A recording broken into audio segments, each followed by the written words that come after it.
Recorded in Chicago, Illinois, with your hosts, Ken, Matt, Neal, and Jeff. This is Triviality.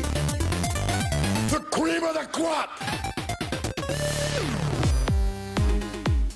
Hey, welcome to Triviality, the show where a lack of seriousness meets a little bit of knowledge. I'm, one of the hosts here, Ken. I'm with Jeff, Neal, and Matt. We got a full panel here today. Mm-hmm. Yeah, we got the original Four Horsemen. Yep, I decided to show up today. What a treat! How was that? How was that hardware upgrade? It was, a few hours under the knife, and come out like new. So. Did you finally get Under that, the soldering iron? geography history chipset put in, or No, not important. Just What was nice, though, is Matt walked in, and instead of saying hello or how were you, how was your break, he just immediately said, I did not murder him. I did not. Well, today's going to be a very special episode, as Jeff would tell you, because we have a special guest host, Liz Hudson. How you doing today? Good. How are you guys? Great. And I'm very excited because you started right off by saying that you had a Neal-esque story for us. Yes, I was listening to an episode of your show recently, and I was reminded that I do have my own story to tell you guys. When I was about maybe 10, I was really into Whitney Houston. She was my favorite. And one time I took a recording device behind the piano and hung out back there, and I made a whole recording of myself recording Whitney Houston songs where I was the DJ. But it was only Whitney Houston songs, like a radio show that just played Whitney Houston. So I said, next up is So Emotional, followed by I Want to Dance with Somebody, and Where Do Broken Hearts Go? And then I played the songs, but I couldn't stop myself from singing over them. So it's Whitney Houston songs with me singing over them. And then my sister found this tape and would torture me by locking herself in the room with her high school friends and playing it while I would bang on the door and scream and cry and ask her not to have them listen to it. So that was my Neal Whitney Houston DJ story. Was that Liz or Neal telling that story? it had the usual amount of Neal devastation at the end. So. Do you still have that tape? Is it available still or no? I wish that I did. It was a tape. It was a Dumbo read-along tape that I had that I put Scotch tape over the bottom of it so I could record over it. So one side was Dumbo read-along and one side was Liz's Whitney Houston DJ moments, which... I love that. That's so good. So Liz, you've been on the show at least 3 times now, I think. So we all have gotten to know you now. So what else is new in your life? Kids going back to school? Yep, kids going back to school. Robert is in 5th grade, big man on campus, and Beckett is in 7th grade. And I was telling Neal earlier that 7th grade it's feeling like maybe the tipping point where I'm not going to be able to help with homework anymore. Like, math is getting hard, and they're like studying physics, which I don't think I did that till I was in high school. So wow, we'll see.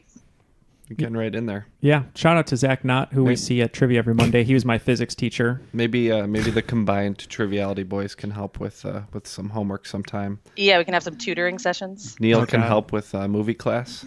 I will. Which exists, I'm sure. Here's a Neal story for you, actually, regarding that. When I was at University of Iowa, I was a film student, obviously, and a lot of the girls in the class were in a sorority, like one sorority, like they all took it at the same time.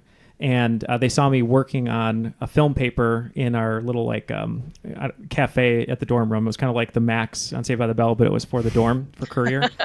And so I was sitting there doing a paper on Spike Lee's influences and Do the Right Thing. That was what the paper was for. So I was writing the paper, and they came over, and they're like, hey, we had a question for you. And I was like, oh, man, I'm going to get asked on my first date in college. And they go, do you think you could help us? Like, you could tutor us for film class? Because we need to pass this class. And I was like, yeah, that's fine. So a couple of weeks go by, and I helped them with the homework and got their papers and everything. And the original agreement was, if you help tutor us, we'll invite you to like this party. I can't remember. It was like an end of the year party. This is Neal. What a great episode. And so I was like, sure. So I did all this. I got them like A's and like a B+ or whatever.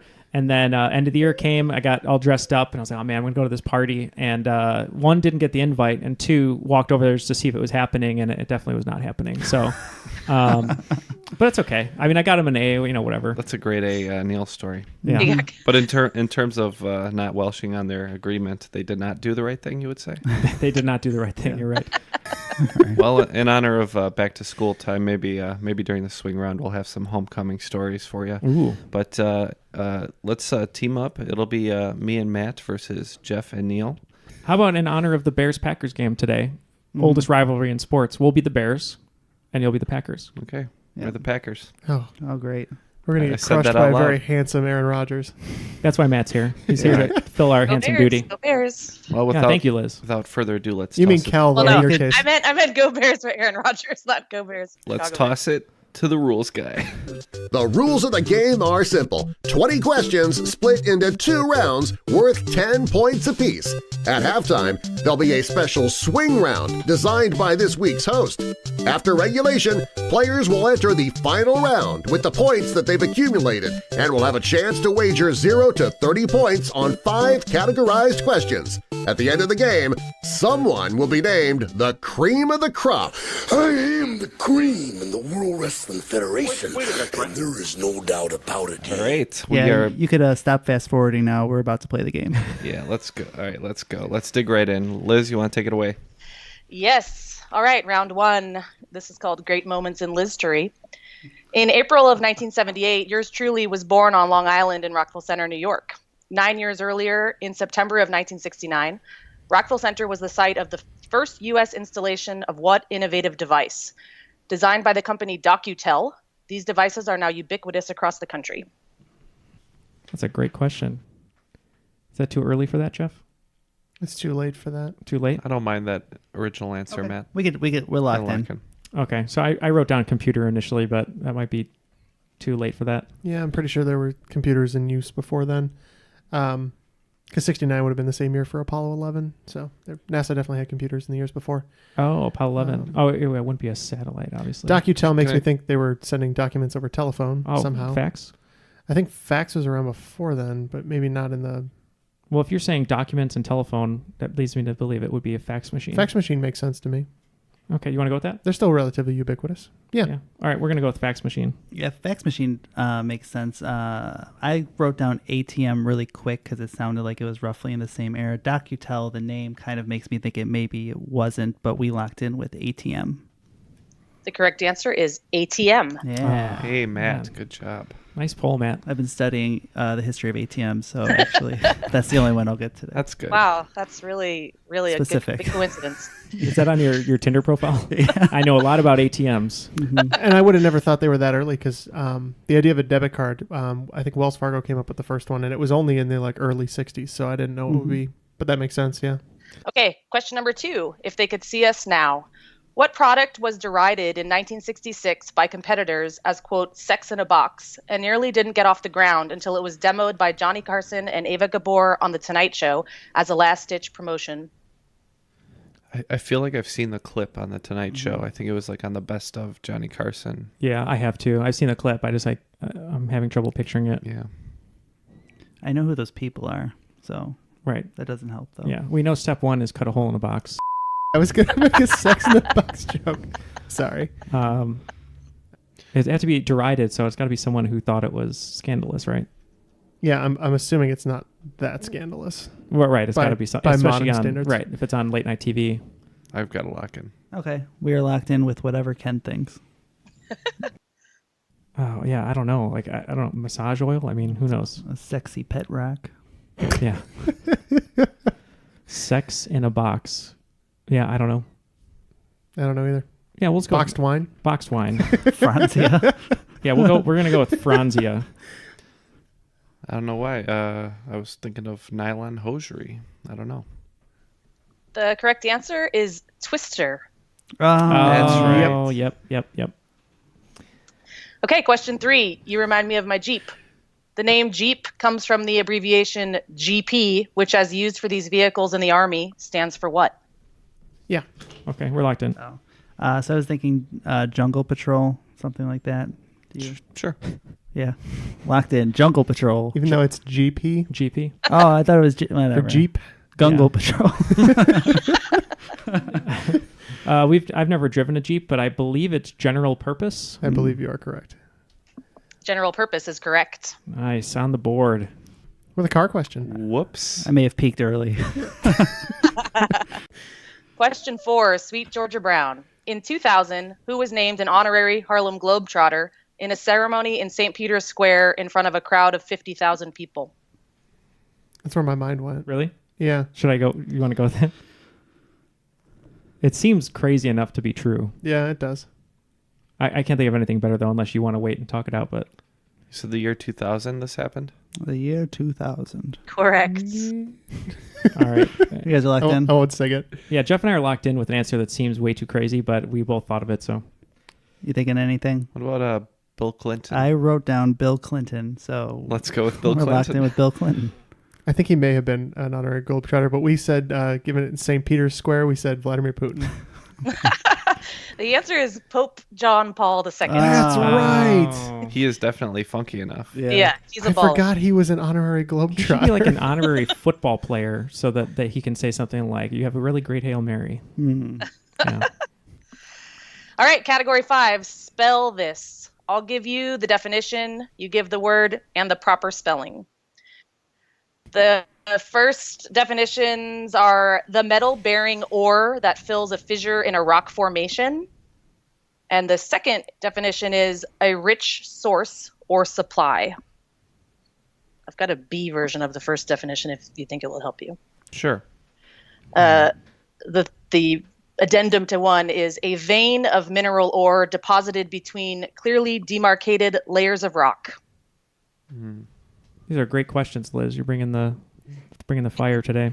I think last time I had a pretty softball game, so tried to step it up a little bit. Yeah, we like slow pitch Yeah, softball, though. We're the This is Chicago. We play 16-inch here. I'm just trying to think of movies when there's a scientist and it's like, we have an X of yeah. titanium. You know what I mean? Okay, we're in. Okay, so abundance, I doubt, is the correct answer, but A bounty. a bounty? Plethora. Plethora? How many more? Plethora is pretty nice. But that it seems too easy to spell unless the whole point of this is just to get the definition. Myriad? No, myriad just means 10,000 Hmm. in Greek, I believe. Well, excuse me. Idiot. I have to preface everything with I believe now because I've been wrong way too much lately.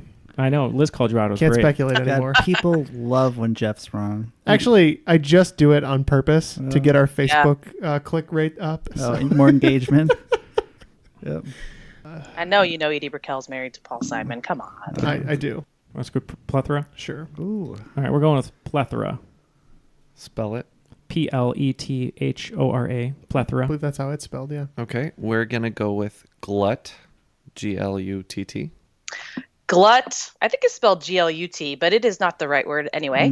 The answer is load, Lode, Yep. Oh. Oh, Like- load bearing? like No. the mother load. Oh, the mother load. Correct. Lode. Oh, load bearing would be weight. LOAD. Yeah, Yeah, I wrote glut down 2 ways, and I guess we picked the wrong one. So it after doesn't really matter anyway.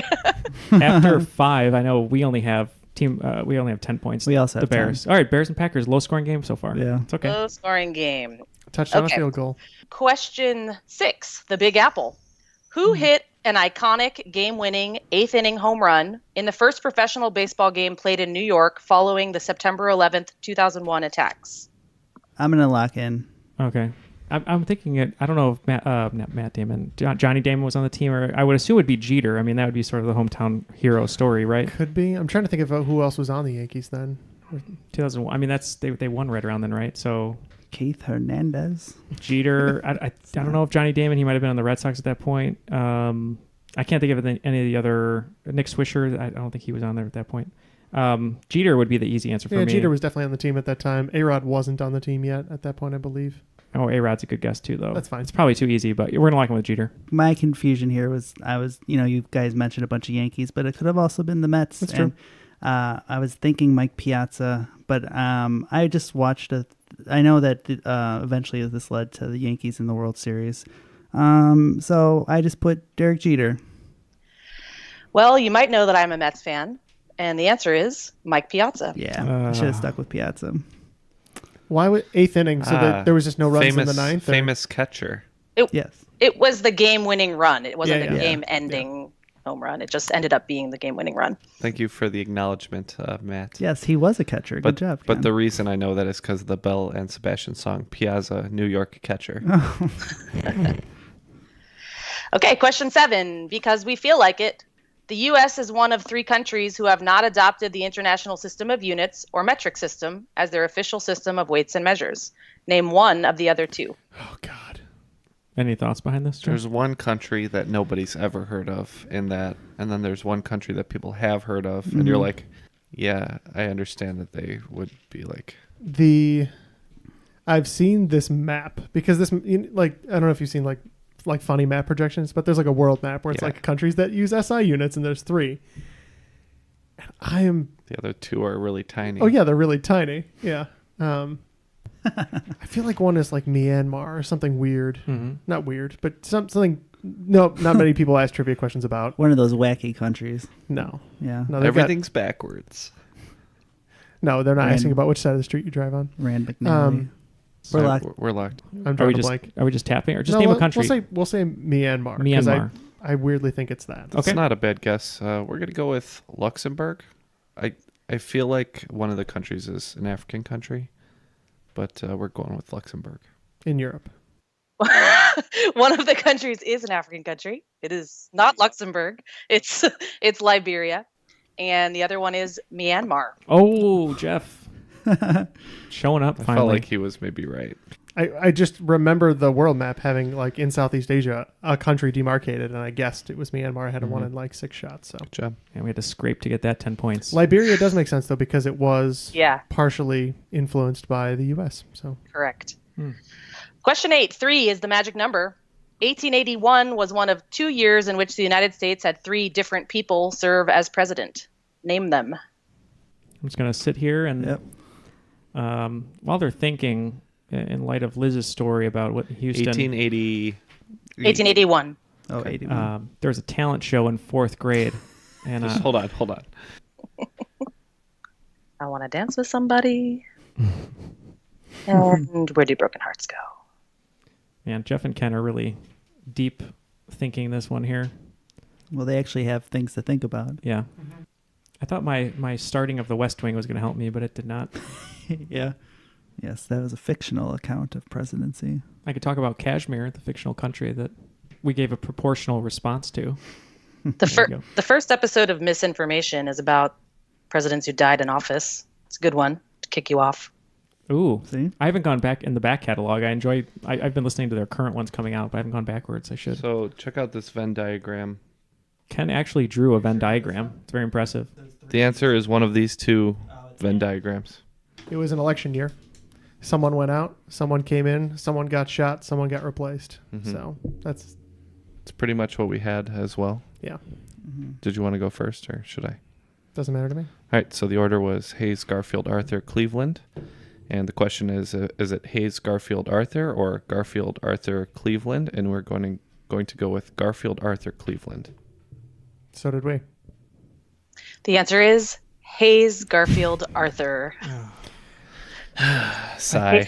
Hayes finished his term. Garfield was inaugurated and assassinated, and Arthur took over. I couldn't remember which was which. I thought Garfield had some major accomplishments before his assassination, which is why I thought maybe his term was a little longer and maybe Arthur's was short. The other time was in 1841 with Martin Van Buren, William Henry Harrison, and John Tyler. Tyler, whose first name I couldn't remember there for a minute. John Tyler, yeah.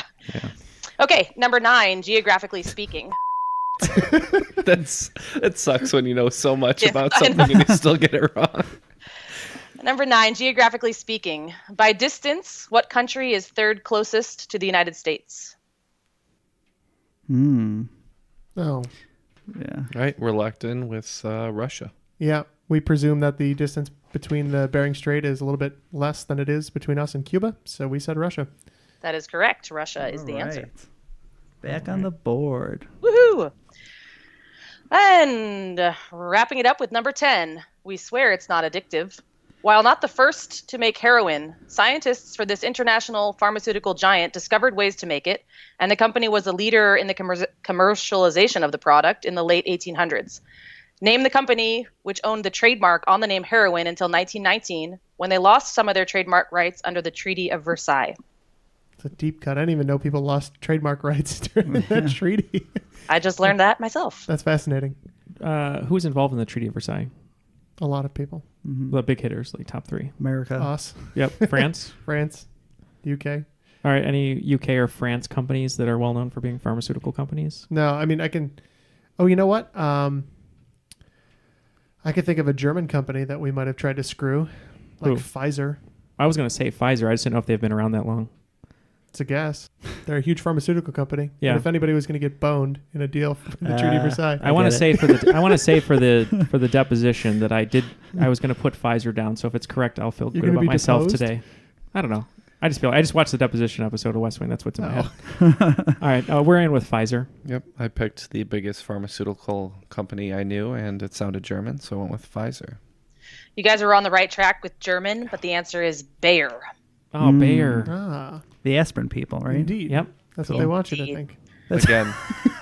Again, we know all the details of this question, but cannot get it right. Right. All now you right. see them as the aspirin people, but I guess before they were the heroin people. Yeah. I mean, Trying they're to both, distance themselves from they're that. both pain relievers. True. All right. After that rousing first round, we have a score of 30-20. So some points on the board. I felt better about that than the scores reflect. There was a lot of good conversation. Yeah. No, there was. Yeah, we knew some stuff, so we can't be mad about Yeah, that. I'm same spot, kid. Same Okay. spot. I'm still like dialing in a good level of difficulty. Maybe I overcorrected. No, we're we'll see good. as we Okay, keep this going. is a lot great. of fun. This The is good. questions are good. You're We're always just not fun, getting- Liz. You could talk to us about 18th century woodworking or something. It'd be fine. Wow, That sounds I know fun. a lot about that, so I'll take you up on that next time. Just you got to start with your ads. You need a high quality ads. Okay, that's all you need to know. I don't know what that means. It sounds very And elitist. frankly, there were Me 2 or 3 neither. questions that we were just like a hair away from Yeah. getting correct. So Yeah. A lot of right answers were said, but not said. But Exactly. not locked in. Okay, you guys ready for halftime? Oh yeah. In light of last game, if you remember, I did the celebrity couples, which Neal got all right and really liked. But since this game is the 180 of that game, I'm bringing out the, as promised, Pulitzer Prize winners. Oh no. this is gonna be tough. So I will list the year and the book, and you will give me the author. Okay. That sounds less bad. Yeah. 1932, The Good Earth. 1937, Gone with the Wind. 1940, The Grapes of Wrath. 1953, The Old Man and the Sea. 1980, The Executioner's Song. 1981, A Confederacy of Dunces. 1982, Rabbit is Rich. And 1991, Rabbit at Rest. It's a single author. 1988, Beloved. 1989, Breathing Lessons. 2001, The Amazing Adventures of Cavalier and Clay. 2007, The Road. Okay, All right. we're gonna go struggle with these for a couple minutes, and we'll be right back. Are there 11, Liz? There's 10, I think. 1, 2, 3, 4, 5, 6, 7, 8, 9, 10. Oh, 11. Lucky you guys. Okay. Bonus. All the answers are locked in. So I will read the title of the book, and you guys give me your answer. Neal pointed out that there are 11, because apparently I can't count to 10, so 55 points up for grabs. The Good Earth in 1932. So Jeff and I, we kind of were talking about Rudyard Kipling and Upton Sinclair and all these other people that probably aren't matter, but we in the end couldn't figure it out. So the fact that we liked the show The Good Place, and Liz mentioned it last time she was on, we went with Michael Shore, the creator of The Good Place. It's a good show. We had absolutely nothing, so The Good Earth was probably not written by the Good Wind and Fire. So. The answer is Pearl S. Buck. Yeah. 1937, Gone with the Wind. Yep, knew this one right away. That's Margaret Mitchell. Couldn't pull that name to mind, so we're just gonna say Clark Gable wrote that. Margaret Mitchell is correct. Come on, Pony Boy, man, you read that book all the time. 1940, The Grapes of Wrath. That was John Steinbeck. Yeah, just out of nowhere, I pulled Steinbeck. All right. That is correct, John Steinbeck. Nice. Number 4, 1953, The Old Man and the Sea. The Weaver of Words for the Life of Santiago. That would be Ernest Hemingway. I don't know what that meant, but yeah, we had Hemingway as well. Hemingway is correct. Number 5, 1980, The Executioner's Song. We did not know. Unfortunately, Neil and I haven't heard of this. So we said Monty Python. Just thinking of a famous executioner. We said the Queen of Hearts. Ooh. The answer is Norman Mailer. Oh, Mailer. I should have known that. Number 6, 1981, A Confederacy of Dunces. This is a real guess on this one, but I think we're too early for this author, but we went with David Foster Wallace. Oh, that's good. I realized we didn't put a joke answer down, so I'm just looking at posters in the room. We're going to say this one is Rebecca De Mornay. You know what, Ken? That's funny because I often confuse these two people with David Foster Wallace. The answer is John Kennedy Toole. Oh, that's it. Yeah, I was pretty sure it wasn't David Foster Wallace, but I just always kind have of that remembered three-name guy mixed The up. book was probably too short to be David Foster Wallace. Yeah. It's actually pretty long. I tried to read it and I didn't get very far. Even still. Okay, 1982, Rabbit is Rich, and 1991, Rabbit at Rest. We were super familiar with these titles. I know I've heard this before in different trivia facets, but we couldn't come up with the name. So we said Robert Louis Stevenson. Yeah, I didn't. This is a name that Ken had heard repeatedly, and I had no idea. When I think of Rabbit, I think of B. Rabbit. I think of Marshall Mathers. Said Eminem. The answer is John Updike. Oh, Yeah. Oh, that's a name I do know. the rabbit guy. Yeah, it really is. If you ever hear those Rabbit is whatever, it's always John Updike.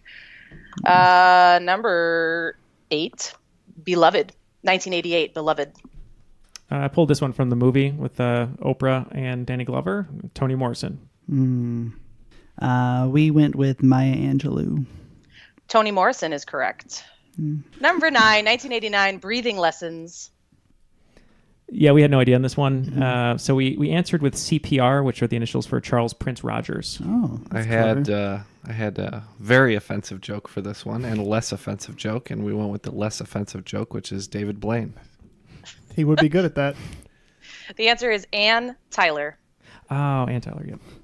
I think there was a movie with James Gardner, maybe a TV movie. Number 10, 2001, The Amazing Adventures of Cavalier and Clay. This book was purchased for me, and it's sitting on my bookshelf at home. I never read it, unfortunately. But I think this is Michael Chabon. 2001, thinking Cavaliers, thinking LeBron James. LeBron or Chabon? Chabon or LeBron? Chabon is the correct answer. Oh. Michael Chabon. So close. And the bonus number 11 in 2007, The Road. Oh, yeah, we went with Cormac McCarthy. Yep, this was one I knew. It was Cormac McCarthy, and that movie is a real blast. If you ever want to watch that, that's a laugh a minute. Yeah, super uplifting hilarity. That is correct, Cormac McCarthy. Good job, guys. Thank you. Yeah, those were good. Yeah. I don't know. Me and Ken, Team Packers, we added 15 points to get to 35. Team Bears added 30 to get to 60. It's that new exciting Matt Nagy offense. Scored a couple touchdowns. Yeah. Ken promised some homecoming stories. Anyone? Bueller? No? No homecoming What do you stories? think? I avoided most school functions. Being a robot, I was not admitted. Problem. I went to an all-girls school, so homecoming was not really a thing. Did you have that thing like in some movies where Don't. like they have an all-girls school and an all-boys school do like a dance together or no? Yes, that's what we did. That's what they did at St. Joe's and IHM. Yeah. I wasn't sure how that worked. We had a lot of double dances, like the girls' prom and then the boys' prom. But it was Okay. really one thing that we did together. Probably less drama. Just like hang out with your friends. Don't worry about dates. I loved it. I was Just hang out with your big buds. fan. Big No fan. I was very worried about dates No. for homecoming. Right? Yeah, homecoming it could be stressful for sure. Yeah. I was the prom queen. I was the prom king, All right. so we could be prom king and queen of triviality. Of embarrassing 12-year-old stories. I have a prom story if you want. I guess it's kind of. I didn't realize I was up for prom king, and we were at the dance. I hate when that happens. My girlfriend, because I didn't think I was popular enough. So my girlfriend at the time was at the dance, and they were going to announce prom king, and someone had said something like right before the show. They're like, oh, or not the show, the dance. They're like, oh, you might be up for prom king. I'm like, yeah, whatever. So they're going to announce it, and I went into the bathroom on purpose because I didn't want to have to hear in case I won or in case I didn't win. And I was in the bathroom, and then I didn't hear anything. I'm like, oh, good. It's not going to be embarrassing. And then my girlfriend at the time kicked in the door in her dress, and like held her dress, like pulled it up and kicked it like a Western. And she was like, get out there. You just won prom king, and I'm not going to be embarrassed if you're not out there. And I was like, oh, God. Yeah. So I went outside, and I danced with the prom queen, who I hadn't really met before. It was Carrie? Yeah, it was Carrie. We didn't know each other. And then the end of the story is the little Neal facet here. The end of the story is my friends that were with me at the dance didn't talk to me for 2 weeks because I won prom king, because for some reason it was my fault. And then after that, I looked in the yearbook of my senior year, really excited, like, oh, I'm going to have a picture of me and the prom queen. It's the back of my head. So it's your best side. Well, as far as my history of homecoming and prom goes, it's more just disappointment. There's no real peaks and valleys, just one long valley. All right. So I guess I don't have any good homecoming tales other than asking girls and then rejecting me.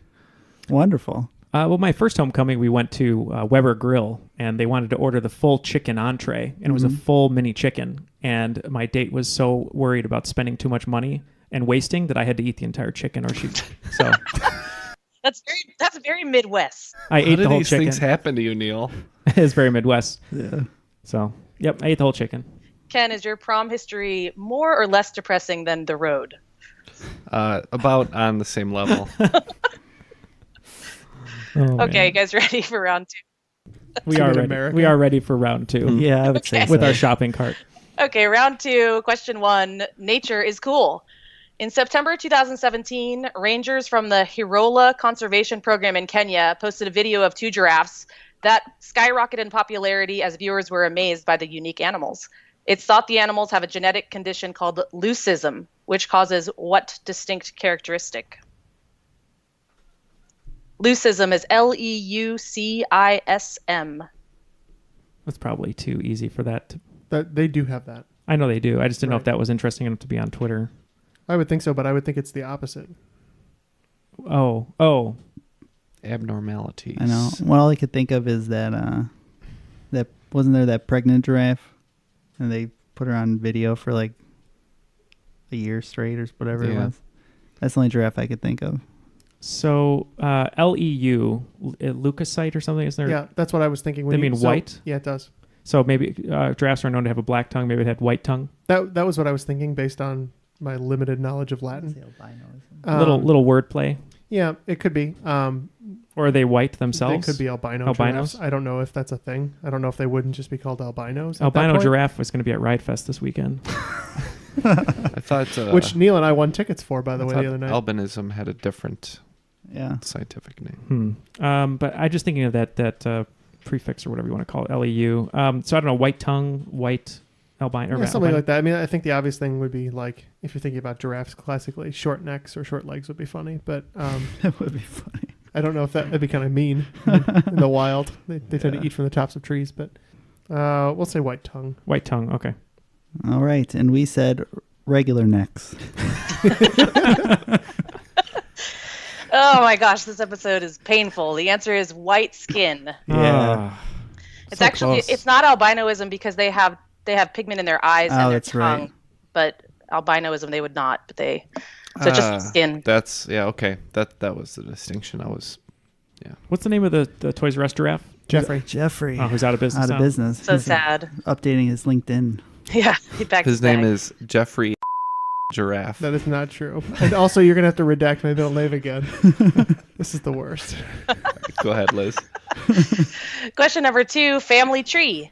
The inventor of Lincoln Logs was born in 1892 in Oak Park, Illinois, and is the second oldest son of what American architect? You good? Yeah. Yeah. Frank Lloyd Wright. Yep, Frank Lloyd Wright is what we had, which is the only architect I know. Frank Lloyd Wright is correct. You don't appreciate Frank Gehry, I Am Pay? Not I don't influenced know at their all by work. the Bauhaus. Anyone in that I don't know their school? work. Okay. Art Vandelay. Ted Mosby. Question 3. I know a lot of fictional architects. Question 3 in classic rock. Eric Clapton has been inducted into the Rock and Roll Hall of Fame 3 times, once as a solo artist and once each as a member of what 2 bands? You good, Neil? I'm good on one of them. He was in that band. I just can't remember if he was inducted with that band or not. It would stand to reason if he was doing it solo. We already got the other band. Then if he was in another band, it would have to be that one, I would think. We can just lock in then. Okay, we're in. Okay, so Cream, right? Yep. Rises to the top. Rise to the top. Yeah. Oh, I thought you were going to say White Room, but okay. Yeah, no. Cream. I forget the name. It's like I think it's like a 3-word name, but I can't think of it. Jefferson Starship or Who then became Starship. something like that. That's right. That song is the worst. That's not them. Yeah. I really like that song. That's Oh, not really? Eric I don't like Clapton. it. But to be fair, I love like Jefferson Airplane, and then some of the stuff from Jefferson Starship so much that by the time I get to the end, I'm just like, nah, it's all right. That's a good song. Let's go with the first thing that you wrote. Yeah, it's probably wrong. Yeah. I think it's wrong. We're going to go 100% with wrong. Cream and Wings. Okay, Paul McCartney. Yeah, Band on the Run. So we said Cream. Clapton famously had 2 Layla songs. One he did solo and one he did with Derek and the Dominoes. So we said Cream and Derek and the Oh, Dominoes. yeah. Derek and the Dominoes. I thought Derek and the Dominoes might be an answer, but the answer is Cream and the Yardbirds. Yardbirds. The That was Yardbirds. one I That was is a thinking. super group. Yeah. Jimmy Page was in the Yardbirds, right? Who's Derek? Is this some guy? It's Derek I don't know. Derek just wants to be left alone. Why do you got to be on him? Jeter. Wasn't Jimmy Page in the Yardbirds? I'm trying to remember. Someone I else don't know. famous was. Yeah, Liz, do you know? I'm Googling it. I don't know. Yeah, Jimmy Page. You're right. And Jeff Beck. Jeff Beck. Yep. Oh, And the some other guys? Yardbirds. Yeah. Yeah, I would have never gotten Those to two it, are pretty but famous on their own. I had an idea of what it was, but I would have never gotten the name. I forgot about he was in the Yardbirds. You guys ready for question 4? Yep. Oh, yes. Okay, question 4 is in science, question mark. In the 16th century, 3 practices were encompassed by the term occult sciences. One of these was called natural magic. Name one of the other 2. That's one you like? Yeah. Remember, they thought if you had spirits in you, they'd... Are you locked in? Yeah, we're locked They'd in. beat the tar out of you. Or they'd lobotomize you, which is what I think Neil's alluding to. Well, they had... No, it was the thing I asked a question about. It's like a French name, and it was... they would like basically lobotomy or like hammer your head to get the voices out or whatever. Well, yeah, you had to drill holes in the head so that the spirit yeah. could escape. It's not decoupage, Yeah, duh. but it sounds like that. Kinda. It's definitely not that. What about... I wrote the question, and I cannot remember. So when I think of here's my problem. My gut says alchemy, but I don't know if that would be considered occult magic, or occult studies. I feel like that was pretty mainstream. Is that like the mixture of potions? No, that's where you're like trying to turn substances That's into chemistry. other substances. Oh. No. What's the name of the guy from Romeo and Juliet who screwed them over? Rumpelstiltskin. Drugs. Leonardo DiCaprio. By the way, when you guys were gone, I was telling Liz that I had a dream last night that we were recording the podcast, and I did the whole podcast in a Sean Connery voice, and I kept going, "That's fantastic." It's a weird dream. Well, I might have to try that. Yeah. All right, we'll lock in with alchemy. Yeah, I originally wrote down astrology because I was thinking that seemed pretty out there at the time, I would imagine. But then Ken wrote down alchemy, and that sounded good to me, so we locked in with alchemy. The correct answers are alchemy and astrology. Hey. Hey, Nice. look Wow. at you. Coming back. I got Well, astronomy I was think pretty... it's trepanning? trepanation. Trepanation. trepanation. Yeah, thank you. So, I was thinking astrology is an interesting one because astronomy was very prevalent in the church. Like star positions mattered a lot, so you knew which god was where, so you could worship them accordingly, at least for the Greeks. But yeah, astrology is interesting. You know, I once heard that myriad is a Greek word for 10,000. I believe that is correct. I came up with this question because I have a note in my phone with says trivia, and there was just a note in it that says, "Look up occult for questions." I don't know why or when I wrote that note or what I was thinking about. but My trivia note is just full of nonsense that I don't know what any of it means. Yeah, I did this write will Paul Coffey at some point, so there will be a question about him. Just to confirm, according to Wikipedia, Neil, myriad is technically the number 10,000. Okay. Well, actually, okay. Okay, question 5. Who done it? Every good nerd knows who shot Mr. Burns. What is that character's name traditionally a nickname for? Okay, so they're locked in. I got the gist of So it. what's the name? Who shot him? Maggie shot him. Yeah. Maggie? Yeah. Oh, so what's the full name of Maggie then? Generally speaking, it's an abbreviation, I believe, for Margaret. That would make sense. Okay. We're locked with Margaret. Yeah, there's an episode where a lady is naming all of Homer's kids, and he says Bart, Lisa, and Margaret. He's like, who? Like you got the wrong kid, lady. So yeah, Margaret. That is correct, Margaret. Nice question. Question 6, a mosquito, a libido. Nirvana immortalized the deodorant brand Teen Spirit, which was manufactured along with Speed Stick by what company, which had its own iconic simple 2-word slogan accompanied by a 3-note jingle in the 1980s? We're locked in. Can you think of a jingle? I'm thinking of like by Menon. I was also thinking by Menon. Is Menon? I was thinking the classic tritone NBC. Is Menon? Did they make They might have. I don't It know. could be by Menon. By Menon. That's a classic. Very classic. Costanza. All right, yeah. We're going to go with Menon. By Menon, yeah. I just wrote down right guard right away because it sounded right, and that's what we locked in with. I'm so happy that Neil sang that song. That's what I was hoping for. The answer is Menon. Oh, man. I'm excited. Liz told me to be excited a long time ago, and I am. You finally got there. Like 8 months ago. Liz was the turning point. Not only gave us the Oakland 5, but put a little spring in our step. Okay, number 7, 1.21 gigawatts. How many gigabytes are in 1 terabyte? Or is it gigabytes? I'm not sure. You have to ask Doc Brown. 21 gigawatts. Yeah, just to make sure I have that right, but I believe so. That's right? Well, I just want to make sure I heard it right. Yeah, I think that's correct. I'm wearing a Back to the Future shirt right now. I don't know if you can see it, Liz, but it says, Oh, nice. It says out of time. "Take me back to 1985." Although I wouldn't be born at that point. Are you guys I would locked be. in? Yeah, because I have a terabyte external hard drive, and it says I have like 999 something free gigabytes on free space or whatever. So I'm pretty sure it's 1,000. Okay. Yeah, so we'll lock in with 1,000. We also said 1,000. 1,000 is correct. Yeah. Sometimes you see it as 1,024.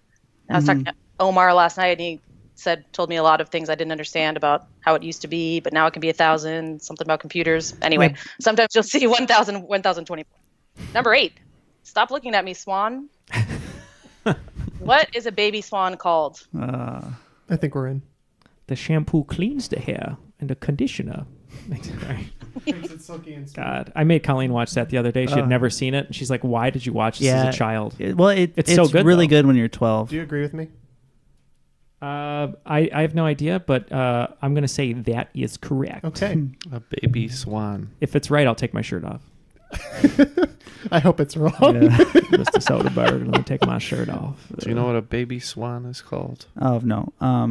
So isn't a baby goose is not a gosling, right? A Ryan Gosling. A male goose is a gosling.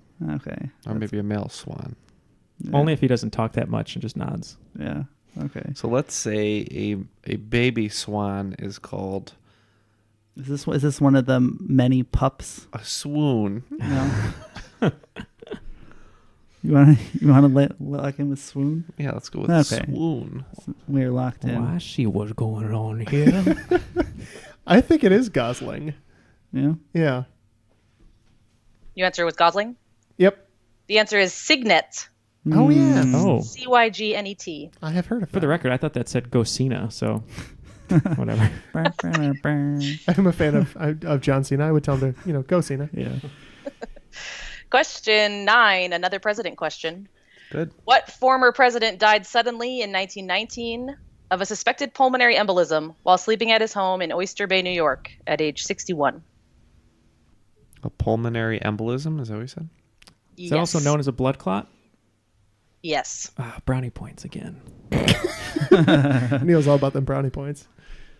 I think I'm going to start doing that now as a gimmick. Every episode will be a different accent, and I'll say committed the entire time. No. I'll commit to it. New York. I was, you weren't here, Matt, but I was accidentally going into Boston every time we said I'm going to lock in. I don't know why. It's on accident. Yeah. With one additional Cleveland added in between. Yeah. You have 2 Clevelands? So Today is are just... you guys are locked? No. No. Okay. Today is just a myriad of Venn I think diagrams. this guy. Would you say you have a plethora of Venn diagrams? He was older. Because he was the youngest president, I believe, until JFK. Okay, this is what I'm going to say about this. 42, 43? Everything you said before Teddy Roosevelt, I had no idea what you were talking about. Yeah. But I agree with you. Okay. Let's go with it. We'll go Teddy Roosevelt. We also went with Theodore Roosevelt. Mm-hmm. Teddy Roosevelt is correct. Oh, All right. Good, because I didn't want another light of my life going out today. This round, much better for us. Jeff, you were right. He was the youngest president still to ever take office, but not correct. the youngest elected. To be elected, that's fair. Yeah. Number 10, sports nicknames. All right. The 1927 New York Yankees batting order, including Babe Ruth and Lou Gehrig, was known by what nickname? Locked in. I believe so. Okay, that's fine. Murderer's Row. Oh, yeah. We locked in with Murderer's Row. That is correct. Murderer's Row. To be fair, we were not able to make up very much ground. We're not, no. We got 70 that round. We actually lost ground. All right, so after round 2, we were able to add 60 points, bringing Team Packers up to 95. Neal and Ken actually adding 70, getting up to 130, so they'll have a little bit of a lead going into the final. So, a big thank you to everyone who supports us on Patreon. If you'd like to join them, you can do so at patreon.com/trivialitypodcast. It looks like we will be doing a season 2 of Bloodsport. Is that correct, Neal? Yeah, I think the response has been really great to Bloodsport. We really appreciate all of that, all the hard work that went into it, and we are currently, as they say in the business, in development, but it has been greenlit. So we're working on season 2 of Bloodsport. So there will be a Google form that I'm sure some of you have seen, just with some suggestions and what you did, what you liked, what you didn't like. Help us out in season 2. But we're excited, and we will give you details about that coming up soon. Make sure to join over on our Facebook group, The Crop, because we do post a lot of news and exciting things going on over there if you're not a Patreon supporter. So that's facebook.com/group/The Crop. Neal, we've had a lot of great support in the last couple months. Do you want to tell us who joined our ranks on Patreon since July? Certainly. So we're starting with Kendall Whitehead, Bryden Coverdale, Stacy McPeak, Billy Hoffman, Addie Lewis, Paul McLaughlin, Eric Malden, Oliver Banta, Mike Cameron, Dennis Patek, Adam Simeon, Sarah Reed, Jessica Haith, David Gilbert, Denise Myers, Andrew Thomas, Christopher Haith, William Travis, Keith Mosier, Penny Burge, Al Burns, Summer Johnson, and Kiana Cutney. And sorry if we mispronounced anyone's name, but thank you to everyone for supporting the show. Yeah, it means a lot to us. And like Neal said, season 2 is in development. The one thing that we do know, though, is we're going to be pulling our names for those slots again from only our patrons. They are the reason that show exists, and most of this show exists. And we just want to highlight and thank those people. So if you'd like to potentially be in the running for that, just sign up. Even $1 a day. Even not $1 a day. I can't. Or sorry, I couldn't in good conscience ask for that much money. But as little as $1 a month, then you could potentially be in the running for $1 a spot a day on will that show. feed 4 podcasters. I will remember you. Yes, $1 a month, even just a little as $1 a month, we'll put your name in the running, and we can't wait to see what happens with season 2. On that note, let's go to the final round. What do you got for us, Liz? Final round. Your categories are Yum, Ramona the Pest, Actors and Their Roles, Genesis Doesn't, and Originally Known As.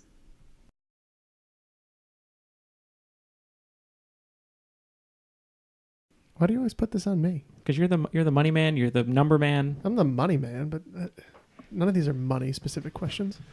You're responsible. I am responsible. Okay. You want to bet? That's not a hard sell. We are locked in. Answer or wagers are locked in. Okay. Question 1 in the category Yum. Not including rice and nori, the seaweed wrapper, what 3 ingredients make up a California roll? If is in a California roll, I'm in trouble. Depends on where it's from. Question 2 in Ramona the Pest. In the series of books written by Beverly Cleary, what is the name of Ramona Quimby's sister? Question 3, actors and their roles. Who voiced Hector in Disney Pixar's Coco? Question 4, Genesis Doesn't. What gaming and construction platform was released for Nintendo Switch in April of 2018? The platform is made up of kits that include cardboard cutouts that allow users to build functional gameplay pieces, such as a fishing pole and reel and a piano. And question 5, originally known as, what game invented in 1933 was originally called Lexico? Can you spell that? Lexico. 1933. Correct. Okay, let's break and talk about this. Yeah, so we're going to jump back in. Our answers are locked in. We'll have Liz say the question again, and we'll tell the wagers. I just realized I never finished the Neal story from the beginning of the episode, which quickly was talent show, 4th grade. I really wanted to sing One Sweet Day with a couple of classmates, Boys to Men, Mariah Carey. I was going to have to do all the Boys to Men because I was the only guy, and then 3 girls were going to sing Mariah Carey's part. Rehearsed, day of the talent show comes up. Nah, we don't want to do it. So then I didn't do it, and I was very disappointed. Do you want to do it now? You want to do it now? Yeah. Can we hear No, it? I'll do it maybe as a... We have a 4-part harmony right now. I don't know the song though. Yeah, I sing it in the car all the time, and I do Mariah's part as well. I could do Motown Philly, but I can't do that song. Yeah, well, that's for another time. That'll be for when Liz comes and gets drinks with us at some point. Okay. Question 1 in the category of yum, not including rice and nori, the seaweed wrapper. What 3 ingredients make up a California roll? All right. Well, you got your cucumber, you got your avocado, and usually it's imitation crab. I think I've only had real crab in a California roll one time, but the last one is crab. And we wagered what, Matt? 5. Oakland 5. Oakland 5. Oakland 5. We were close, I think. We wagered 10. I said I only eat vegetarian sushi, and Colleen orders the California roll sometimes. And we took a guess. We said crab. We said avocado, and then we thought maybe there's some sort of sauce in there, so we put eel sauce. Packers are correct. Crab, cucumber, avocado. It's pretty funny that we knew 2 for sure because I won't eat them because they have avocado, and Neal won't eat them because they have crab, and we didn't know the other ingredient. To be fair, mostly it's fake. It's crab. fake crab usually. Yeah. I had it with real crab once, and it was great, except there was like little bits of shell in it, and I kept cracking them on my God, teeth. that just makes me so uncomfortable. That's why I don't eat it. But it was worth it. It was worth it for the real crab. Question 2 in the category Ramona the Pest. In the series of books written by Beverly Cleary, what is the name of Ramona Quimby's sister? I like our answer on this. Yeah, Jeff, you can go ahead. We wagered nothing, but smart. nothing gained, nothing ventured, and we said her first name was Mayor. Oh. Mary Quimby, nice. That's funny. We wagered 10. Yeah, before this question was read, I said to Matt, well, I know the author of this book series, and I know nothing else about it, so let's wager 10 based on the fact that maybe it's the author. Yeah. But we stuck with that thinking, and we went with Beverly.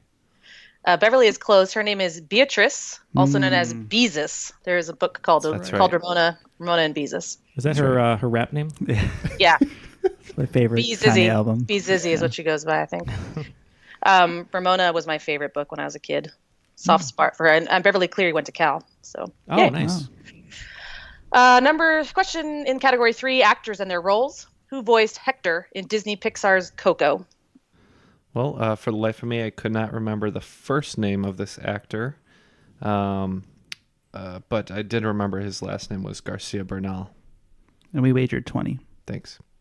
Yeah, we wagered 30. Yeah, it's the star of Motorcycle Diaries, Y Tu Mama Tambien, and Mozart, Gael Garcia Bernal. That is correct. Gael Mozart in the Garcia Bernal. Jungle. Mozart in the Jungle, sorry. Yeah. Question 4, Genesis doesn't. I heard Matt over there singing the song almost that he from when I was a kid. Genesis does. You can't do this on Nintendo. Anyway, what gaming and construction platform was released for Nintendo Switch in April of 2018? It's made up of kits that include cardboard cutouts that allow users to build functional gameplay pieces, such as a fishing pole and reel and a piano. Yeah, we wagered 20 on this, and I had a hard time remembering, but there was a lot of memes about it because it's basically $70 for a piece of cardboard, and I believe it's Nintendo Labo. Nice. Yeah, we wagered 5. I told Jeff the only experience I had with this add-on was Ariana Grande sang No Tears Left to Cry with Jimmy Fallon, and they used toy instruments with Nintendo Switch, and so I just put the Ariana Grande DLC. The correct answer is Nintendo Labo. It's really actually pretty cool. My kids have it. The piano is pretty awesome. Category 5, originally known as, what game invented in 1933 was originally called Lexico? So we wagered 5 on this one. We thought maybe that was Scrabble. Yeah, lexicon usually means, vocabulary, and we wagered 10 on this one, went with Scrabble. Scrabble is correct. All right. The scores have been added up, and coming in just short today is Team Packers being Ken with 140, and Jeff and Neal and the Bears are today's cream of the crop. I am the cream, yeah. The cream of the crop. Yeah, let's hope that translates tonight. I was just thinking the same thing. Yeah. Well, Liz, thank you so much for writing these questions. It was an awesome game. No, it didn't teeter to one side or the other. They were equally hard, equally easy, and great mix. There was no Rogers to Rogers after time nonsense to cost us the game in the end. So right. Very deep cut for anyone who's not a big fan of this. I wanted to ask you something. I think we might have talked about her before, but your niece is a professional soccer player now, right? She's trying. She got a contract for like 3 days when the national team girls had to go up to play for the national team. So she went and was on the team and on the sideline for about 3 days, but she hasn't been in a game yet. But she's on the team for the North Carolina Courage, Cool. trying to become an actual member of the roster. It's pretty amazing, though. Awesome. That's great. Yeah, best of luck to her with that. Any shout-outs you'd like to give to your kids, to anyone else? Yeah, I say hello to Beckett and Robert as usual. I think I've taken up enough time with my Whitney Houston story today, so I will move on. All right, well, thanks for joining us once again. Anybody else with a homecoming story real quick before we finish off? No. All I know is I asked the same girl freshman and sophomore year. She said no, but she saved me a dance, so that was nice. That was nice. She saved the last dance, or? Not the last dance. It was like a middle dance. Oh, okay. So I guess I do have a story. Freshman year, I was dating this girl, and I didn't know what I was doing, and she said, "Hey, even if we're not dating, senior year, it'd be great. Do you think we can just go to prom together?" And I was like, "Yeah, sure, whatever." And I completely forgot about it. 3 weeks before prom, my senior year, she's like, "Hey, did you get our tickets?" And I was like, "What are you talking about?" And that was like 3 years ago. Yeah, we did not go to prom together. Oh man. All you kids out there, stay awkward, You get through high school. These are fun experiences. Keep studying. And for my co-hosts, Matt, Jeff, Neal, and our special host, Liz, my name is Ken. That was Triviality.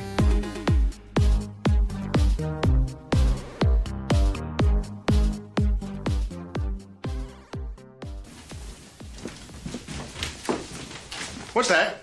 A prom dress? I seem to be hearing that word a lot lately.